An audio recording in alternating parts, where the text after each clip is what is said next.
Cedar Point is this incredible park, and there's so much there, but there's so much to see and do. So here's kind of some hints and tips and reviews of things you may not know about Cedar Point. And I'll take care of the coasters in another video.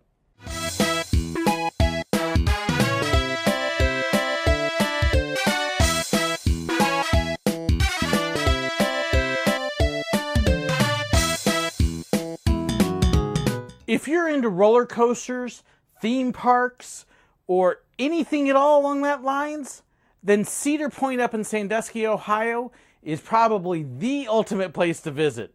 I was so excited after almost 16 years to finally get the chance to go back to Cedar Point to check out this ultimate ride and roller coaster destination. If you love roller coasters, Cedar Point is the place to go, and I was long overdue to be able to get back. I was blessed, I got to go with a friend, and there was a lot of things to know, but a lot of people who've never been there want to know, well, what's it like and what is there to do and who's it for? Is it just roller coasters? Well, here's the good news. Cedar Point, unlike that other park in California that loves to brag about its coasters, has a whole lot of other things besides roller coasters to do. There is a ton of other rides in the park. There's shows in the park, some good ones and some, yeah, not so much. It's got a wonderful train ride. It has one of my favorite rides ever in Cedar Downs. I just love Cedar Downs. I mean, it's not just a carousel, it's so much more. And then, of course, it's right on the lake. You've got a beach there, there's hotels, and it is a great park to visit. If you've never been there, you need to go at least once. And the wonderful thing is, there's stuff there for everybody to do. There are two great kids areas, some old classic buildings. They've got a wonderful museum. I love the steam train. Their steam train is actually still a coal-fired steam train. And you can actually watch them shovel the coal if you're into that. I love the areas of Frontier Trail and Frontier Town. I mean, hey, people tried to say that Cedar Point's not a theme park, but they did awfully good with some theming there. I'd have to disagree with you. It's one of the oldest parks in the country, and it's also one of the best, and well known for that. Doesn't mean it's perfect, but it's an awfully good park. And there are so many things to be aware of and so many questions. You can stay on property, you can stay nearby. We stayed nearby because it was cheaper. The friend I rode with had an annual pass, which gave us free parking. My first suggestion, don't park in the front main lot. Everybody parks there. Ask him if you can park in the water park lot. It'll take you all the way around and into the back of the park. We were parking right up next to Magnum and able to walk in with a much smaller crowd, especially if you're shooting for Steel Vengeance or Maverick or something like that. You are right by them. It's going to save you a mile of walking. Literally, it's almost a mile. So park in the back. Then, of course, there's some other things to consider when you're going to go. One of the very first things is Fastlane. Do you want to buy a Fastlane pass or not? Fastlane is basically their ride skipping program, and it will allow you to skip the lines. You go to a special entrance for it. For most of the coasters, it's right up next to the main entrance. But for a few, like Maverick for instance, it's actually around on the side where you don't see it. You walk up, you show them your Fastlane pass, and sometimes they may ask to see front and back. Sometimes you may scan it with the machine. And then you basically get to bypass most of the line and head up towards the station. A few merge before the station, a few merge right at the station, but it's going to save you a ton of waiting if it's a busy day. And most days at Cedar Point are busy days. Especially if you're going to want to ride something like Maverick and Steel Vengeance more than once, you're going to want to think about a Fastlane. Here's the deal. For Steel Vengeance and a couple others, you've got to have the Fastlane Plus, which is the upgraded, more expensive version. And it's not cheap to begin with. Fastlane is actually going to cost you as much or more so than your actual ticket into the park. With my friend's season pass discount, it was still $80 a person to be able to get the Fastlane Plus to be able to allow us to skip those lines. So it is a chunk of change. However, you're going to save so much time waiting in line that if you are there waiting for the coasters and you're wanting to get multiple rides in and catch all of them, you're going to seriously want to think about Fastlane. Even though we were there on a very light crowd day, it allowed us to get in multiple rides on Maverick, Top Thrill Dragster, Steel Vengeance, and other rides that we wouldn't have been able to do otherwise. There's also a couple other extras that Cedar Point will try to sell you. One is an all-day dining plan or an all-day drink cup. Both, in all honesty, are fantastic investments. The all-day drink cup will cost you about $16, and it is then unlimited refills all day long wherever you go. Great deal as opposed to having to pay $5 a shot for a drink. By the time you've had 3 drinks, you've paid for your cup. And hey, you get a nice souvenir take home. Plus, if you were there for more than one day, you can actually get refills for $1 every day after that first one. So it adds up in a hurry. The all-day eating as well. Every 90 minutes, you can go into some other place and get a sandwich or a burger or whatever. It also very quickly paid for itself. Again, you're eating every 90 minutes.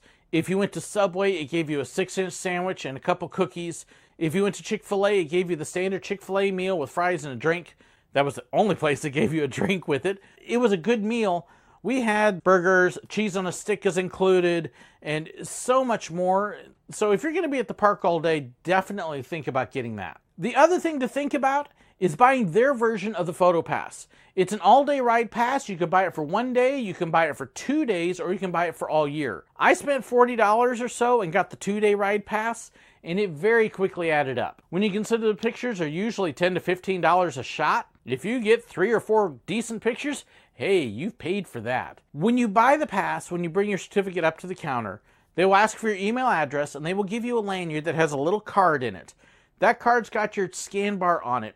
Anytime you get a ride or you see a photographer, you have them take a picture or scan that bar and it will attach your pictures to it. With your email address, you can actually attach them to the app on your phone, and a little bit later you'll be able to see the pictures on your phone if you want, which is a nice addition, very similar to Disney's Photopass in that regard. And when you get the all-day pass, it's all of your pictures for the whole time you're there. Very nice if you're getting in multiple rides. They do have some other photographers around the park as well. We were there for 2 days and we only saw 2 other photographers, but we were also there on off days when the crowds were lighter, and it was after a lot of the college students had left to go back to school.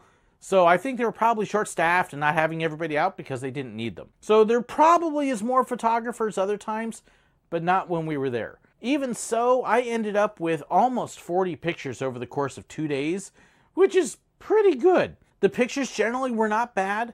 The overall resolution on the pictures, though, was one area that really Cedar Point was lacking. They could be some good photos, hey, they're ride photos. But the average picture was only about 800 to 900K in size. Now, to give you an idea, that means the pictures are approximately from a 3 to 4 megapixel camera. My little phone here has an 8 megapixel on the front side, and on the back it's a 12. The small pictures on this are going to run about 3 megs in size, or 3 times the resolution. That means if you're wanting to print off a photo, about the best picture you're going to be able to print off from Cedar Point is a 5x7, and it's going to start to look a little grainy. Anything bigger and it's going to start looking very pixelated. So you're not going to be able to print big pictures off it, and that's why they sell you little photos in the park. I wish they would upgrade the camera so they were much better resolution and give you better quality photos that way. The other thing that they have is on Steel Vengeance in particular, they've got video available, which is really cool, except at night. For whatever reason, they don't have the lights quite synced up at night, and so you get this really kind of wonky looking video like this. Oh, look, it's a flash in the middle of the night. I wonder what that was. Oh! Something that hopefully they will fine-tune it over the course of this next year. But it is still kind of neat that they're doing video. So if you don't mind the pictures being slightly low resolution, hey, it's a good investment, and come on, Cedar Point, you can up your game on that one. Improve those cameras. One other thing I found very interesting that's kind of unique to Cedar Point is they have a lot of what you might call a DJ or a ongoing ride announcer. Instead of having the pre-recorded safety spiels like many parks do in their stations, they actually have one of their employees wearing a headset, and they're talking the whole time to give you the safety spiel and other information, and sometimes have a little fun. Which could be fun if the person was a good speaker and was having fun with it, and especially if they could do it a little different and entertaining. If they were just kind of reciting the same thing over and over, I would almost rather have the recorded safety spiel rather than this really bored person. Plus, you could tell after a little while it started to wear on their voice. So sometimes it was good, sometimes it was bad. And then there were those poor times when they would have the workers from other countries wearing the headsets, because Cedar Point gets a lot of people from outside the country to come in the summer and work. And if they were not a very good English speaker, it could be difficult to near impossible to understand what they're saying. And I'm not slamming these poor people, they're doing the best they can, but their accents sometimes were so hard and strong that it just sounded almost like the Charlie Brown adults. And I felt bad for them because they're having to do something that they just were not qualified to do. It could be good, but as many times as you had somebody who was not good doing it, which was probably about 70% of the time, it just got annoying after a little while, and you started to just tune them out and try to ignore them. Until you found somebody who actually did a good job, and whoa, that was great! This is one thing that I honestly think could be improved. Cedar Point had kind of the same issue even 16, 17 years ago when I was last there, and it's still kind of the same deal. Find some employees who enjoy doing it. Don't make the ones who aren't good at it do it. It's something that could be so good, and yet it's just not what it could be. Cedar Point has a fairly strict policy with no loose objects on the coasters. That's not a bad thing. That's a good thing. It means you don't have to worry about stuff flying at you.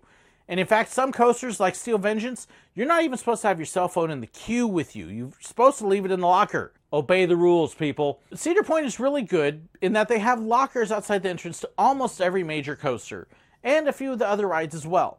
They're easy to get to, but the cost can add up. It's $2 to $3 each time you're in a locker, unless you do the all-day locker. Then you're paying $10. There's kiosks right there, and you can actually use cash or credit card either way, and that locker is going to be able to work for you all day. Not just at the one ride, but it will move from ride to ride to ride. So it works out being a great deal. The other nice thing is every time you rent a locker at a new location, it will actually print off a little slip that has your locker number on it, which is a good thing. Because after riding a couple coasters, I completely forgot what locker my stuff was in. It was nice to be able to pull the slip out and be able to look and go, oh yeah! Now you can look up your locker number using the kiosks, but it takes a while. Be careful which kiosk you use. There were a few that we found lots of people lining up for, and there were others that nobody knew about. A good example is at Steel Vengeance. There were 2 kiosks up near the front of the locker area where people walked up, and those things had these long lines. And we walked all the way around them to the back of the lockers, and there's 2 kiosks that nobody's using. We probably saved like 20 minutes in line just going around them. So look around for locker kiosks that don't have a line. It'll save you time. So there's a good look at some of the things at Cedar Point, a lot of the different features and stuff you need to know. What about the coasters? Well, Cedar Point's got a lot of them, and there's some really neat ones and some not so great ones. I didn't want to run this too long and do all the coasters because then it would take like 40 minutes. Look for the other video that'll have all my reviews and thoughts on the roller coasters themselves because there are some great ones there. Thank you so much for watching. Don't forget to hit like and share the video. I'd love to hear your comments and thoughts too about Cedar Point. Do you agree with me? Do you disagree? Let me know in the comments below. Be sure to check the description too, because there's all sorts of links to fan pages and Reddit and Discord and merchandise and so much more. Be sure to check that. I'd appreciate it. Thank you so much for my patrons. Y'all help make this trip possible, along with Mark. Thank you for taking me. Thank you so much for watching. I was so excited to finally, after 16 years almost, is that right? Yeah. Counting. They've even got this wonderful place called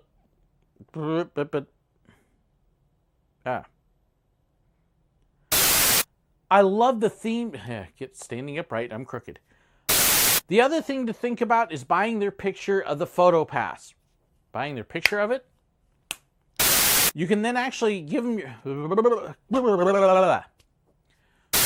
Cedar Point has a fairly strict policy about no sluice objects. No sluice? No sluice. I don't know what that is.